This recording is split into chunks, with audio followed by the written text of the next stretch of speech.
Bueno, buenas tardes, doctor. A continuación, vamos a dar una exposición acerca del electrocardiograma. Somos el curso segundo D y somos el número de mesa de grupo número 2. El electrocardiograma es una herramienta útil para los médicos, ya que nos va a ayudar a diagnosticar algunas patologías cardíacas, que esencialmente nos va a servir en el área de emergencias para el diagnóstico breve. El electrocardiograma va a registrar la actividad eléctrica del corazón, va a ampliar las señales eléctricas y las va a visualizar en ondas a través de hojas milimetradas. Entonces, tenemos que saber que el corazón va a tener un sistema especial para lo que es la contracción, ya que va a tener impulsos eléctricos rítmicos y autoinducidos, y los va a conducir rápidamente hacia todo el corazón, empezando desde la aurícula derecha hasta el ventrículo izquierdo, sus ramas posteriores. Entonces, este sistema de excitación va a comenzar a través del nodo sinoatrial, que va a ser también llamado un sistema nodal, ya que va a dar lo que es la despolarización de músculos cardíacos que se va a generar primero desde la aurícula hacia los ventrículos. Entonces, primeramente tenemos que el nodo sinoauricular también se va a dar marcapasos, porque va a generar el impulso rítmico normal. De aquí va a ser la generación del impulso rítmico normal. Posteriormente, a través de las aurículas, se va a dirigir al nodo auriculoventricular. En este nodo auriculoventricular, dando así la despolarización de la aurícula, a lo que se genera este impulso. Luego llega al nódulo auriculoventricular y de este nodo auriculoventricular se va a dirigir hasta las de His en la parte del septum interventricular. Entonces tenemos que aquí se va a dirigir a las fibras de Purkinje,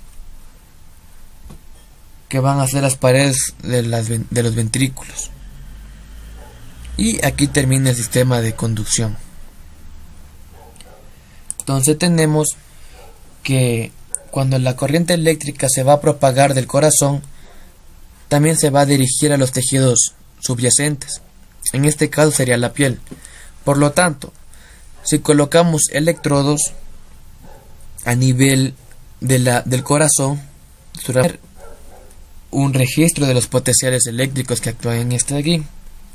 Por lo tanto, vamos a tener las derivaciones precordiales que van a ser a nivel del tórax y las derivaciones de los miembros, tanto en el miembro superior como en el miembro inferior, que son desde B1 hasta B6, y los periféricos, que se colocan a nivel del antebrazo y de las piernas. Vamos a comenzar con este electrodo, que es de color rojo y va a tener una sigla R, que significa right, y se lo va a colocar en el antebrazo derecho. Vamos a tener otro electrodo de color amarillo que tiene una sigla L y significa left, que se va a colocar en el antebrazo izquierdo. Vamos a tener igualmente este electrodo de color verde que va a tener una sigla F, que significa foot, y se lo va a colocar en el pie izquierdo. Y por último vamos a tener un electrodo de color negro con una letra N, que significa neutro, y lo vamos a colocar en el pie derecho. Vamos a tener igual ahora los electrodos precordiales que se van a colocar en la caja torácica del paciente para poder registrar esta actividad eléctrica. Vamos a comenzar con B1, que B1 se lo coloca en el cuarto espacio intercostal en el borde external derecho. ¿Sí? Vamos a continuar con B2, que se lo coloca en el mismo espacio, en el cuarto espacio intercostal, pero al borde external izquierdo. De B2 nos saltamos hasta B4. B4 lo ponemos en el quinto espacio intercostal, un espacio más abajo, pero en la línea media clavicular. ¿Sí? Ahora regresamos a B3 y B3 lo colocamos entre B2 y B4. Continuamos con B5. B5 lo vamos a colocar en el quinto espacio intercostal en la línea axilar anterior. Y por último B6 lo vamos a colocar en el quinto espacio intercostal, pero en la línea media axilar. Muy bien, cuando nosotros colocamos estos electrodos, los periféricos y los precordiales, de manera correcta, nosotros vamos a poder tener un registro adecuado de la actividad eléctrica del corazón. ¿Sí? Aquí podemos ver otra imagen de cómo se deben colocar los electrodos. Y por último, para que quede claro, esta es una imagen donde recordamos la ubicación de los electrodos B1 y B2 en el cuarto espacio intercostal, y desde B4 hasta B6 se pondría en el quinto espacio intercostal. Recordarles que B3 se pone entre B2 y B4.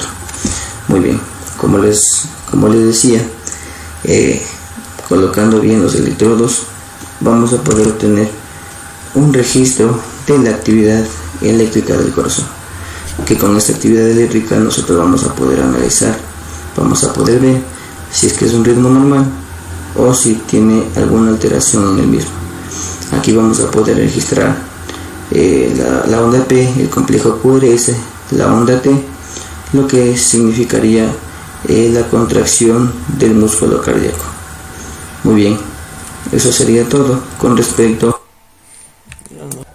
Entonces, en el electrocardiograma, por cada latido vamos a ver tres ondas o tres deflexiones: la onda P, el complejo QRS y la onda T, que cada una va a ser nos va a indicar un trabajo auricular o ventricular o una repolarización continua. Entonces, tenemos que en la onda P, primeramente por la señal del nodo sinoauricular, va a viajar hacia las aurículas, como podemos ver en la imagen. Esta onda P va a ser una deflexión positiva principalmente, y dando así la despolarización auricular, o también dice la contracción auricular. Posteriormente vamos a tener el complejo QRS, que va a ser de la señal del nodo auriculoventricular hacia el miocardio ventricular, dando así una despolarización del ventrículo. Y al final tenemos la onda T, que es nada más y nada menos que la repolarización ventricular. Mi nombre es José Traves y yo voy a continuar esta exposición con el tema de frecuencias. Primero que nada hay que recordar que la frecuencia cardíaca normal está entre 60 y 99 latidos por minuto.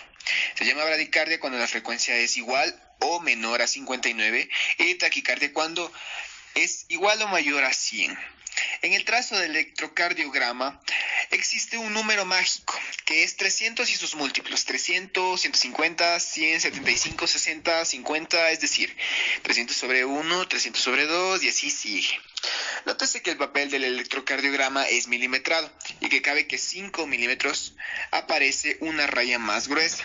De esta manera debemos tomar un QRS, preferiblemente que coincida con una línea gruesa como se aprecia en la gráfica, a la que llamaremos R, y cada 5 milímetros diremos 300, 150, 175, hasta encontrar el siguiente QRS, el cual nos dice la frecuencia cardíaca exactamente, que en nuestro ejemplo vendría dando 100.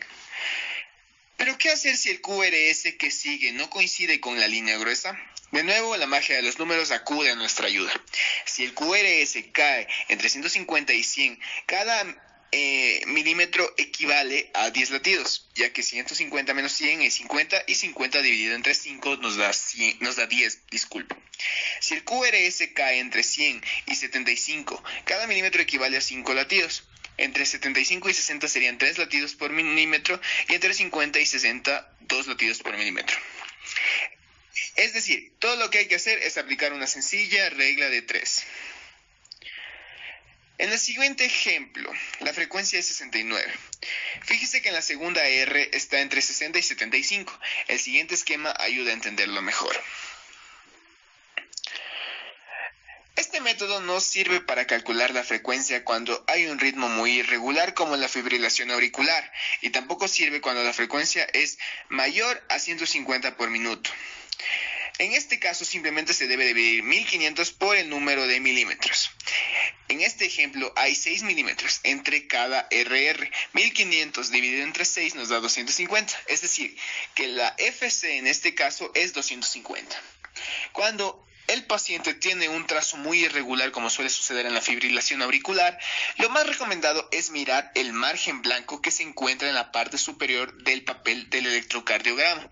Allí notamos que cada 5 líneas gruesas, es decir, cada 5 milímetros, aparece una línea. Es decir que cuando el trazo se toma en condiciones de velocidades estándar de 25 milímetros por segundo, cada línea sobre el margen blanco equivale a un segundo. En este caso, el número de complejos QRS que hay en 5 segundos y lo multiplicamos por 12, o en 6 segundos y lo multiplicamos por 10 para obtener la frecuencia en minutos. En muchos centros toman una derivación más larga, usualmente de DI. Esto facilita la toma de la frecuencia. Este método es muy inexacto y por ello solo se reserva para casos de fibrilación auricular. En el ejemplo anterior hay 16 complejos QRS en 5 segundos, lo cual significa una frecuencia ventricular de 192 latidos por minuto. 5 por 12, 60 segundos, 16 por 12, 192 latidos por minuto. Vamos a hablar de los ritmos del corazón. El ritmo de base del corazón humano está dado por el nodo sinoauricular o nodo sinusal. El nodo sinoauricular se encuentra situado en la pared posterior de la aurícula derecha. Se contrae a una frecuencia de 60 a 100 latidos por minuto, pero puede oscilar aumentando o disminuyendo su frecuencia de disparos según cada individuo o ante factores como ejercicio, descarga adrenérgica, etc. Pero el corazón tiene automatismo y el hecho de que el ritmo sea dado por el nodo sinusal simplemente se debe a que es la estructura que se dispara más rápido. De tal forma que si este nodo deja de disparar por cualquier razón, quien llevará el ritmo será la estructura que le sigue en orden. Vamos a tener al nodo sinusal con su ritmo sinusal y con una frecuencia de 60 a 100 latidos por minuto. Luego tenemos al nodo aurículo-ventricular con su ritmo de la unión y una frecuencia que irá de 40 a 60 latidos por minuto. Y por último a los ventrículos, con su ritmo idioventricular y una frecuencia que irá de los 20 a los 40 latidos por minuto. Al tomar un electrocardiograma con respecto al ritmo, lo más importante es saber si el ritmo predominante o de base es sinusal o no. Es decir, debemos buscar las ondas P. Si encontramos que hay ondas P de igual morfología antecediendo a un complejo QRS, decimos que el ritmo de base es sinusal. Se pueden presentar arritmias que se clasificarán o en brandiarritmias o taquiarritmias, de acuerdo a si la frecuencia es menor de 60 en el primer caso o mayor de 100 para el segundo. De igual forma se clasifican en supraventriculares y ventriculares. Las primeras se originan por encima del nodo aurículo-ventricular y las segundas por debajo de este. En las arritmias supraventriculares vamos a tener la taquicardia sinusal, el flúter auricular, la fibrilación auricular, taquicardia paroxística supraventricular, extrasístoles supraventriculares, bradicardia sinusal. Y en las arritmias ventriculares vamos a tener extrasístoles ventriculares, taquicardia ventricular y a la fibrilación ventricular. Los ejes principalmente nos van a permitir verificar el complejo QRS. Los ejes normales antiguamente variaban entre los 0 grados y los 90 grados. Para la actualidad, los expertos han definido que en un adulto normal el eje va a variar entre los 30 grados negativos hasta los 110 grados positivos. Para considerar un buen eje, debemos diferenciar las diferentes derivaciones que se representaron en el video adjunto. Una buena derivación de los ejes nos va a permitir que el complejo QRS cumpla sus respectivas negatividades y positividad, ya que la onda Q será negativa, la onda R será positiva y la onda S será negativa nuevamente, para posteriormente completarse con la onda T. Para encontrar los ejes de manera fácil y más rápida, consideraremos los cuadrantes anatómicos estudiados del anterior semestre, donde D1 negativo superior corresponderá a B, F negativo. Negativo D1 inferior corresponderá a positividad ABF. El positivo D1 superior corresponderá al positivo ABF, considerando los ángulos vertical en 90 grados y el ángulo horizontal en 0 grados. Un claro ejemplo de un eje alejado son aquellos pacientes que presentan infartos de miocardio debido a la zona que se encuentra en necrosis. Y aquellos pacientes normales representarán un complejo QRS más o menos exacto. En conclusión, al verificar un buen eje para un electrocardiograma, nos va a permitir verificar y determinar el complejo QRS, ya sea en pacientes normales o pacientes que practican deportes o aquellos que pueden presentar patologías como infartos de miocardio, soplos del corazón o necrosis posterior. Las hipertrofias son auriculares y ventriculares, y estas a su vez son derecha e izquierda. Hipertrofia auricular. La hipertrofia auricular se busca en la onda P. Normalmente una onda P debe medir menos de 2.5 milímetros tanto de largo como de alto. Si mide más de 2.5 milímetros de largo, decimos que hay una hipertrofia de la aurícula izquierda, y si mide más de 2.5 milímetros de alto, se dice que hay una hipertrofia auricular derecha. Si la onda P mide más de 2.5 milímetros de alto y de ancho, se habla de hipertrofia biauricular. Suele suceder que la onda P en la hipertrofia de la aurícula izquierda tiende a formar una muralla, y es por esto que se usa con frecuencia la mnemotecnia de P mellada mitral. De igual forma, la hipertrofia auricular derecha da ondas P muy altas o picudas, es decir, P picuda pulmonar. Sin embargo, téngase en cuenta que puede haber ondas P melladas que miden menos de 2.5 milímetros, de lo cual es un hallazgo normal y no significa hipertrofia auricular. Hipertrofia ventricular. El electrocardiograma tiene una pobre sensibilidad en el diagnóstico de la hipertrofia del ventrículo derecho. Muchos pacientes con hipertrofia no tienen ningún hallazgo en el electrocardiograma, y así lo sugieren. Se debe sospechar de hipertrofia ventricular derecha cuando el eje está desviado a la derecha, es decir, mayor de 110. Hipertrofia del ventrículo izquierdo.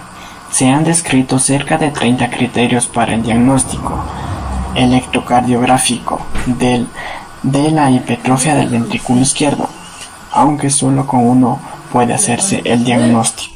Una nota muy importante: hay que ser cuidadosos en el diagnóstico de hipertrofia ventricular izquierda en personas jóvenes, especialmente de raza negra. Un estudio de la Fuerza Aérea Americana encontró que personas menores de 30 años, el índice de Sokolov podría llegar a ser normal hasta de 50 milímetros. Bueno, la isquemia, antes de entrar, es la falta total de oxígeno al tejido.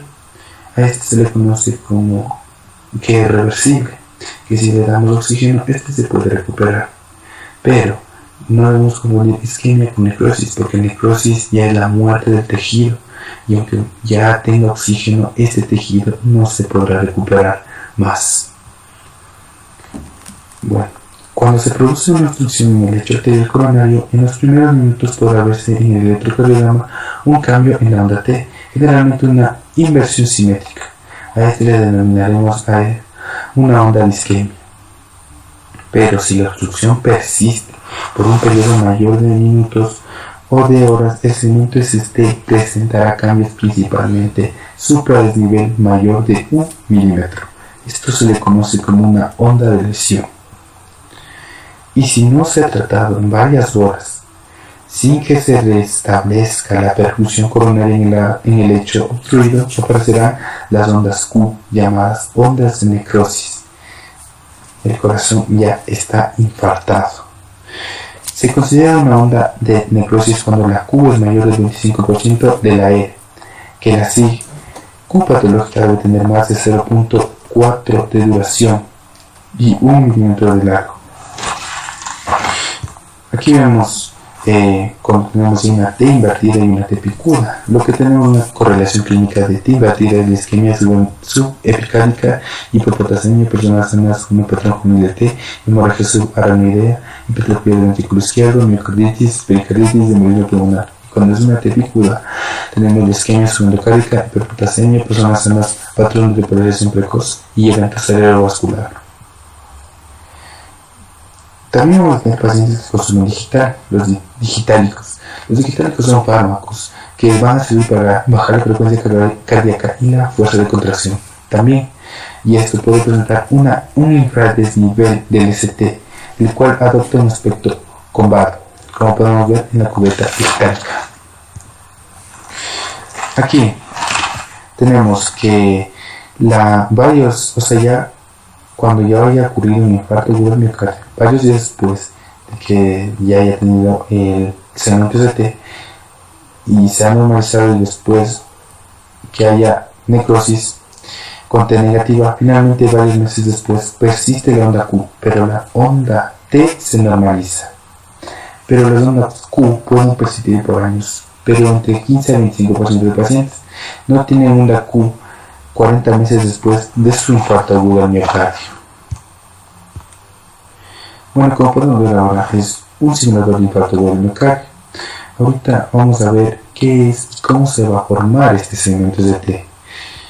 Así que vamos a parar y aquí podemos apreciar que el segmento ST es mayor que la onda QRS, específicamente que la R, que se va un pico para arriba, pero el segmento ST es mayor a esta R, y esto es fundamental para los estudios más importantes en la cardiología, porque de ahí se partirá el estudio de las patologías isquémicas cardíacas. Muy bien, antes de empezar vamos a aclarar los conceptos de intervalo y de segmento. Muy bien, el segmento electrocardiográfico es la línea que normalmente es isoeléctrica, es la línea que va a unir una onda con otra, pero sin incluir ninguna de estas. Vamos a tener lo que también es el segmento electrocardiográfico, que es la porción del electrocardiograma que incluye un segmento además de una o más ondas. Muy bien, dentro del electrocardiograma nosotros vamos a poder encontrar diferentes tipos de intervalo, como son el intervalo RR. El intervalo RR es la distancia entre dos ondas R. En el ritmo sinusal, este intervalo debe ser constante. El intervalo RR se mide desde el inicio de la onda R hasta el inicio de la siguiente onda R, y su duración depende de la frecuencia cardíaca. También tenemos el segmento PR, que representa la despolarización auricular y el retraso fisiológico que sufre el estímulo a su paso por el nodo auriculoventricular. Muy bien, este intervalo se mide desde el inicio de la onda P hasta el inicio de la onda Q, y su valor normal es de entre 0.12 y 0.20 segundos. Tenemos también además el intervalo QRS. El intervalo QRS mide el tiempo total de despolarización ventricular. Entonces nosotros sabemos que este complejo QRS en total representa la despolarización ventricular y se mide desde el inicio de la onda Q hasta el final de la onda S. Muy bien, y su valor normal es de 0.6 a 0.10 segundos. También tenemos el intervalo QT. El intervalo QT representa la sístole eléctrica ventricular, o sea, el conjunto de la despolarización y la repolarización de los ventrículos. Dentro de este intervalo nosotros vamos a tener la despolarización, que es el complejo QRS, vamos a tener la contracción ventricular y al final vamos a tener la repolarización, que está representada por la onda T. ¿Sí? Este intervalo se mide desde el inicio de la onda Q hasta el final de la onda T. Y también tenemos el segmento ST. El segmento ST representa el inicio de la repolarización ventricular y se corresponde con la fase de repolarización lenta de los miocitos ventriculares. Normalmente es isoeléctrico y se mide desde el final del complejo QRS. El complejo QRS vamos a recordar que son las ondas Q, las ondas R y las ondas S. Este segmento se mide desde el final del segmento QRS hasta el inicio de la onda T. Muy bien. Nosotros estudiamos estos segmentos y estos intervalos para nosotros poder conocer los ritmos normales, cuánto miden, cuánto tienen que medir, y dependiendo si es que estos segmentos se alargan o estos intervalos se alargan o se acortan, vamos a estar en presencia de patologías, ¿sí? En los cuales lo estudiaremos en otro video. Una vez realizada la búsqueda bibliográfica del electrocardiograma, realizamos un estudio electrocardiográfico, donde el paciente sometido a este estudio fue nuestro compañero José Traves y el médico operador Osvaldo Oviedo, en la cual el paciente no presentaba antecedentes, por lo cual nosotros observamos un electrocardiograma normal. Las ondas, observar con más detalle las ondas, ¿no? Primeramente la onda P, que es la contracción auricular, luego el complejo QRS, que vendría siendo la contracción ventricular, y la repolarización con la onda T.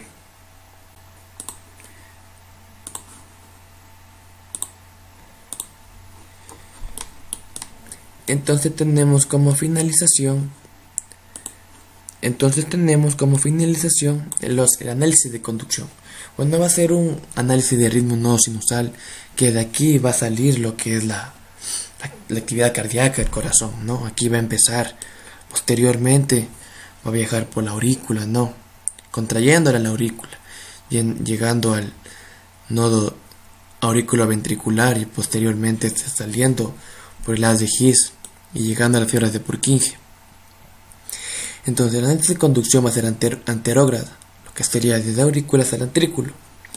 En las frecuencias cardíacas auriculares y ventriculares tenemos 100 latidos por minuto en la frecuencia cardíaca auricular y 68 frecuencias cardíacas ventricular, que va a ser lo normal.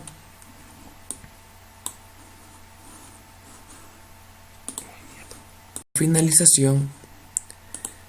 Entonces tenemos como finalización el análisis de conducción.